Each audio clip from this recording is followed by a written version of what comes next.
Hello? Ay, Wala ka na pala sa homicide? Operator ka na ngayon? hindi, pinababantay lang sa akin to eh. Mapo ka muna, Lea. Thank you, John Paul. Thank you. Nag-iisa ka yata.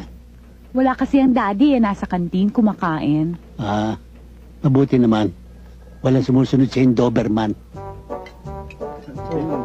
Wala naman kaming aso Tatay mo. Mahigpit pa sa aso. Kanya tuloy, hindi na kita nakakausap eh. Sandali lang. Ikaw ba, Lea? Talagang anak ni Colonel Macanto? Oo naman.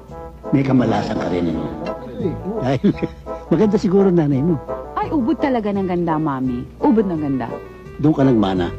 Dahil kung nakamukha mo ang tatay mo, magmumukhang lukot na tsampuy ka. John. Dahil ikaw, maganda ka pa kay Talia. Wow. Ang tatay mo, mukhang tuliya.